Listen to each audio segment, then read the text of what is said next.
Hello guys, welcome to Deepak Parekh Clips. Thank you for clicking on this video. This is one particular clip from the main episode, the link to which is in the description. Please click on it to watch the full video.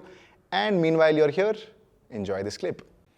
बहुत ही interesting चीज़ है sir. मेरे को लगता है आप में एक तो जो सेल्फ कंट्रोल कह लो, चाहे कॉन्शियंस कह लो, चाहे वो एथिक कह लो, चाहे वो मोरालिटी कह लो, वो मेरे को लगता है आप में बहुत स्ट्रांग है. विच इज़ वाई बिकॉज ये बहुत सारी चीज़ें ना जो एक्सटर्नली आपको इन्फ्लुएंस कर सकती है कि अरे यार ये करवा देते हैं तो इससे हमारा ना वो ORM जिसको बोलते हैं ऑनलाइन रेपुटेशन मैनेजमेंट, वो ठीक हो जाएगा. आज तक नहीं करवा पाया यार मैं ये which is something which is great for you because it has you have always been this person who has been very clear of your action and conscience. तो आपके लिए तो it has been बड़ी पीसफुल नींद आती है और एकदम कोई किसी तरह का स्ट्रेस नहीं होता है. ये सबसे खास बात है. मेरे मेल आपको मैं दिखाता हूँ, रोज़ एक ईमेल आएगा, आपको CEO ऑफ द ईयर बना देंगे, आपको एंटरप्रेन्योर ऑफ द ईयर बना देंगे मैगजीन में पैसे लेके. एक दिन तो मैंने फ़ोन इनको नंबर दे दिया, मैंने कहा फ़ोन करो, और मैंने लिटरली धमकाया उनको. मैंने धमकाया, मैंने कहा आप जानते भी हो मैं कौन हूँ, आप मुझे बोल रहे हो CEO ऑफ द ईयर, 20-20 हज़ार में CEO ऑफ द ईयर बना रहे हो यार, और लोग ले लेते हैं यार ऐसे अवार्ड यार. मतलब मुझे तो समझ नहीं आता कि कितना बुरा है ये, और सामने वाला इससे इंस्पायर हो जाता है. CA फैटर्निटी में मैं आपको एक इंसिडेंट बताता हूँ. हमारे से एक बच्चा पढ़ा, उसका ऑल इंडिया रैंक 5 आया, राइट. वो पहले कहीं और पढ़ चुका था, शायद 2-3 बार फेल हुआ था वो बच्चा. उसने खुश होकर मुझे मैसेज किया, सर मैं 2-3 बार पहले पढ़ चुका हूँ, मैं पास नहीं हुआ था. मैं इवन जेंडर भी रिवील नहीं कर रहा हूँ, था या थी, था इसलिए यूज़ कर रहा हूँ न्यूट्रल करके. मैंने कहा वेरी गुड यार, AIR 5 कमाल है, कॉन्ग्रेचुलेशंस. एंड आप भाई पब्लिक में बताना चाहेंगे हम आपका AIR 5 है. थोड़ी देर बाद उस बच्चे का मैसेज आ गया कि सर पब्लिकली मत बताना, जहाँ मैं पहले पढ़ता था या थी वहाँ से मेरे पेरेंट्स को 1 लाख रुपए मिल गए. Now they will be claiming my rank. मैंने नहीं लिया उस बच्चे का नाम कहीं पे भी, मैं आज भी उस बच्चे का नाम लेता. मैंने ये स्टोरी इसलिए बता दी कि अब इससे इसका इम्पैक्ट देखो, क्या गंदा इम्पैक्ट हो रहा है. उस इंस्टीट्यूट ने उस बच्चे की फ़ोटो छाप दी होगी, दुनिया को क्या लग रहा है कि यहाँ पढ़ के रैंक आ रहा है, जबकि वहाँ पढ़ के रैंक नहीं आया है, राइट. वो आपसे पढ़ा हुआ बच्चा है. तो अब आपने क्यों नहीं मैं क्या करूँ, मैं उससे लड़ूँ? और बच्चे ने बोल दिया ना सर मेरे ऊपर बात आ जाएगी. जब बच्चे ने एक बार बोल दिया मेरे ऊपर बात आ जाएगी, भाई मैं मर जाऊँगा, मैं करूँगा नहीं कोई बच्चे का नाम उसका आगे नहीं लाऊंगा मैं. बहुत सिंपल सी बात है. मैं क्यों लाऊँ यार उस बच्चा, मतलब मैं बच्चे को थोड़ा ना परेशान करना चाहता हूँ. अल्टीमेट ऑब्जेक्टिव क्या है कि वो बच्चा ज़िंदगी में कुछ कर जाए, और मेरी वजह से उसको किसी कॉन्ट्रोवर्सी में फंस जाए तो क्या ही फ़ायदा हुआ. और ऐसा एक बार नहीं, ऐसा बहुत बार हुआ है. अब मैं आपको और बताता हूँ मेरी, और कभी कभी गलत भी लगता है, सही भी लगता है. जैसे कई बार क्या होता है ना कि YouTube पे बच्चे ने लिख दिया कि मैं आपसे YouTube की रिवीजन वीडियो से पढ़ा हूँ, इतने मार्क्स हैं. वी ट्राई, एटलीस्ट जहाँ तक मेरी नॉलेज में अभी तक है, इवन मेरी टीम भी इस बात को कंफर्म करेगी, हम कभी उसका भी क्रेडिट नहीं लेते कि भाई तू YouTube से ही पढ़ा है ना, हम तेरा नाम नहीं छापेंगे कि तुम्हारे इंस्टीट्यूट में था, तुम्हारी वीडियो से ही पढ़ा है ना, खुश रहे, बहुत बढ़िया, राइट. लेकिन टीचर्स वो भी कर लेते हैं कि अच्छा तूने मेरी एक वीडियो में 2 सेकंड की प्ले करके देख लिया, तू मेरा बच्चा है. क्या चीज़ को लेके इतनी इनसिक्योरिटी है सर? पता नहीं यार, मतलब. और मैं सच बताता हूँ दीपक, पहले शायद मुझे भी होती थी, मैं झूठ नहीं बोलूँगा बिल्कुल भी भाई, पहले मुझे भी होती थी. But gradually over a period of time मुझे समझ में आ गया, आप अपने काम पे ध्यान दो, फोकस रखो, आप अपने काम में निखार लाते रहो रेगुलरली. आप अपने प्रोडक्ट में इतनी वैल्यू बना दो कि जो आए वो कहे भाई यही है जो है, बात खत्म. बस इतनी सी बात है. और मैंने फिर उसी पे फोकस रख के काम किया.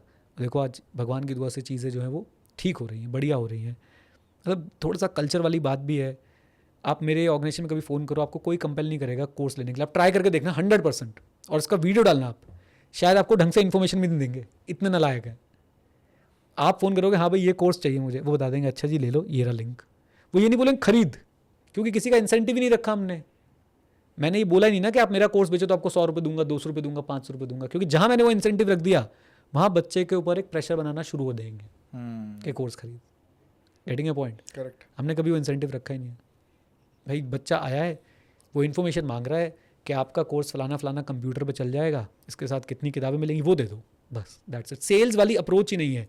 मार्केटिंग के बारे में मैं पढ़ा रहा था अभी ACCA वाले स्टूडेंट्स को, तो पहले आया था कि भाई प्रोडक्ट ओरिएंटेशन, कि प्रोडक्ट हमारा रॉक सॉलिड होना चाहिए. फिर आया सेल्स ओरिएंटेशन, जो आपने बीच में देखा भी होगा, ये यूरेका फोर्ब्स और बिल्कुल सेल्स ही हो गए हर कोई.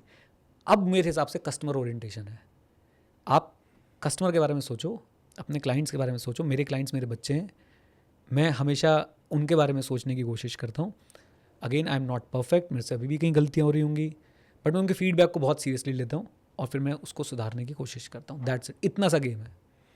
बट सर इतनी बड़ी इनसिक्योरिटी है, मेरे को तो समझ नहीं आता लोगों का कि ये इतना जो इंटरनली जो इतना बड़ा करप्ट प्रैक्टिस चल रहा है, एंड आई एम श्योर आज की डेट में हर जगह ही चल रहा है, बट क्योंकि इतना विजिबली दिखता है लोगों को कि ये हो रहा है वो हो रहा है, रैंसम तक की बात आ जाती है, तो मेरे हिसाब से पता नहीं ये क्या इनसिक्योरिटी है, क्या डराना धमकाना है. वो पता नहीं, 18-19 मतलब साल का बच्चा है जिसकी करियर अभी शुरू भी नहीं हुई है, हाँ. और उसको इतना डराना धमकाना, मतलब आई डोंट नो फॉर आप व्हाट सोचो ना इट्स वो क्या इंप्रेशन ले रहा है कोर्स का, वो क्या इंप्रेशन ले रहा है करेक्ट करेक्ट. उस चार्टर्ड अकाउंटेंट का जो आपको डरा धमका रहा है. Right.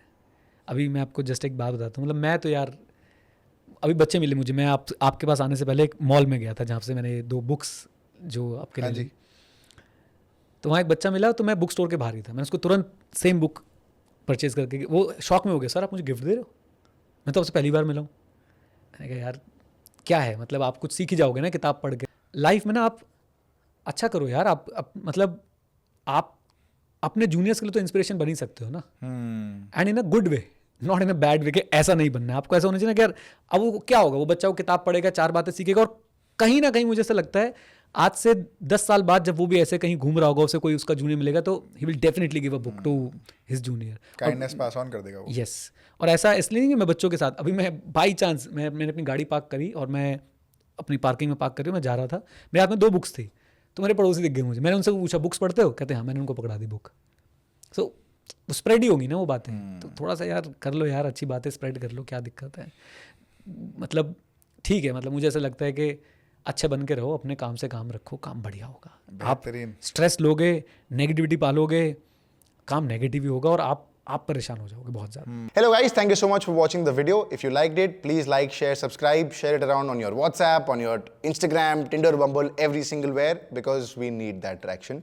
But thank you so much for watching the video, and you will come across every new clip every single day. So don't forget to subscribe, and I'll see you guys around.